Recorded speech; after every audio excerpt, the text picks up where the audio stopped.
क्या तुमने कभी सोचा है कि कुछ प्लेसेस दुनिया में ऐसे होते हैं जहां खड़े होने से ही एनर्जी बदल जाती है, जहां हवा अलग लगती है, वाइब्रेशन डिफरेंट होते हैं और लगता है जैसे किसी पुराने युग की यादें हमारे अंदर से जग रही हो। एक ऐसी ही जगह है स्टोनहेंज, एक एंशिएंट सर्कुलर स्ट्रक्चर जिसे देखकर हर इंसान यही सोचता है ये किसने बनाया, क्यों बनाया और क्या इसका सिर्फ एक साइंटिफिक रीजन था या कुछ स्पिरिचुअल। आज की इस वीडियो में हम जानेंगे स्टोनहेंज का हिडन स्पिरिचुअल मिस्ट्री, उसका एनर्जेटिक पर्पस, एंशिएंट सिविलाइजेशन का कनेक्शन और वो मिस्ट्री जिसे मॉडर्न साइंस अभी तक डिकोड नहीं कर पाई है।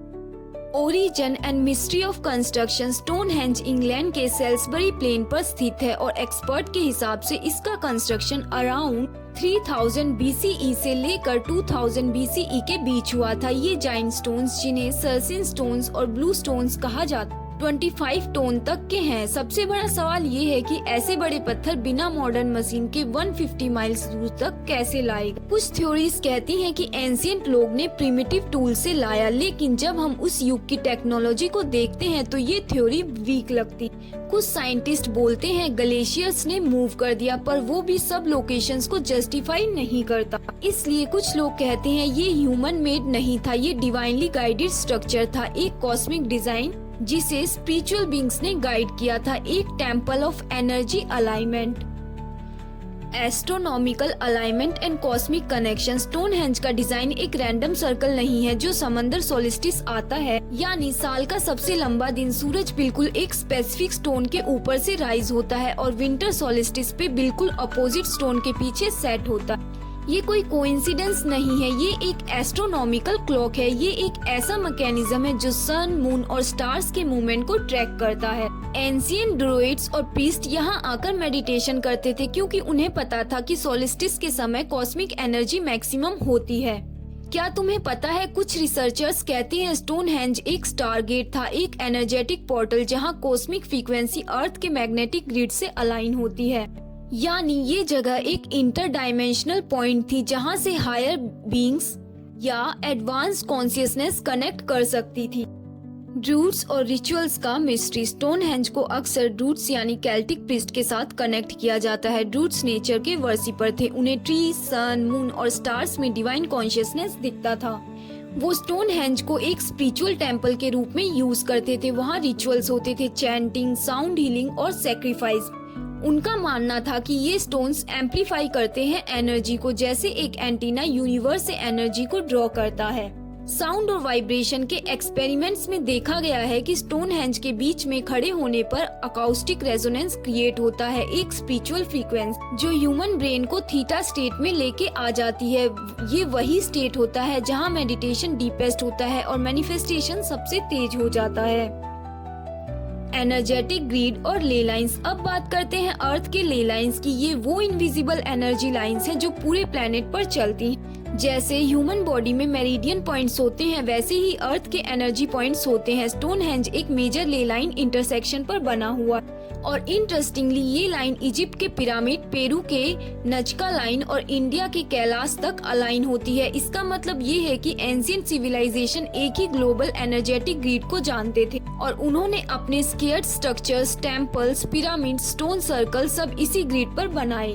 स्टोनहेंज उनमें से एक कॉस्मिक एनर्जी हब था जहां से पृथ्वी और कॉस्मोस के बीच में एनर्जेटिक एक्सचेंज होता है।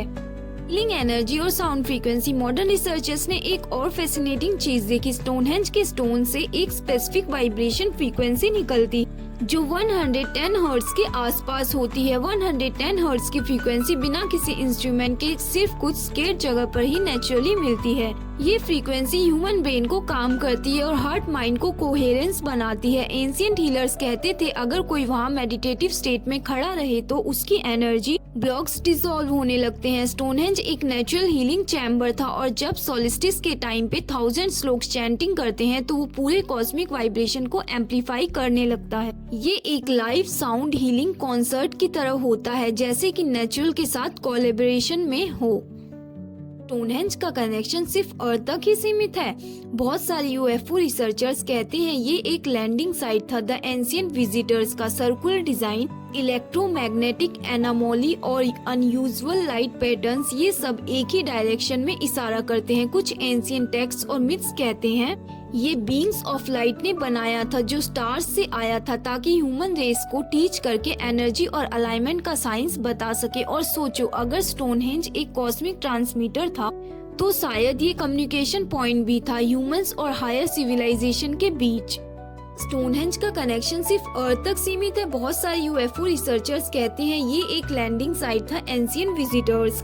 सर्कुलर डिजाइन, इलेक्ट्रोमैग्नेटिक एनामोली और अनयूजुअल लाइट पैटर्न्स, ये सब एक ही डायरेक्शन में इशारा करते हैं। कुछ एंशिएंट टेक्स्ट और मिथ्स कहते हैं ये बीइंग ऑफ लाइट ने बनाया था जो स्टार्स से आए थे। और सोचो, अगर स्टोनहेंज एक कॉस्मिक ट्रांसमीटर तो शायद ये कम्युनिकेशन पॉइंट भी था ह्यूमन और हायर सिविलाइजेशन के बीच। चाहे हम इसके ओरिजिन को स्पेसिफिक या एलियन कहें, एक बात तो क्लियर है, स्टोनहेंज एक स्पिरिचुअल मिरर है। ये हमें याद दिलाता है कि हम सिर्फ बॉडी नहीं है, हम एनर्जी बीइंग्स हैं। और जब हम नेचर, कॉस्मोस और वाइब्रेशन के साथ अलाइन होते हैं तभी हम अपने ट्रू पोटेंशियल में जीते हैं। स्टोनहेंज सिर्फ पार्टनर नहीं, एक फ्रीक्वेंसी रिमाइंडर भी है कि जब हम साइलेंस में जाते हैं हम अपनी इनर एनर्जी से कनेक्ट होते हैं और वहीं से रियल अवेकनिंग स्टार्ट होती है।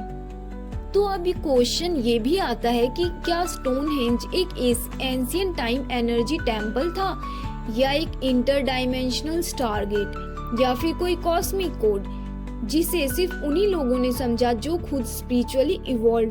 आप क्या सोचते हो या आपको कुछ और भी पता है तो आप कमेंट करके बता सकते हो। आप अपना पर्सपेक्टिव जरूर शेयर करो।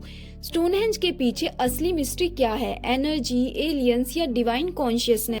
अगर ये वीडियो ने आपके अंदर क्यूरियोसिटी जगाई हो तो इस वीडियो को जरूर लाइक करें और शेयर करें जो एनर्जी, कॉन्शियसनेस और एंशिएंट विजडम में इंटरेस्ट रखते हैं। नेक्स्ट वीडियो में हम बात करेंगे the pyramids and the sound of creation, जहां हम देखेंगे कैसे पिरामिड्स ने साउंड और फ्रीक्वेंसी से यूनिवर्स के लॉज को मिरर किया है।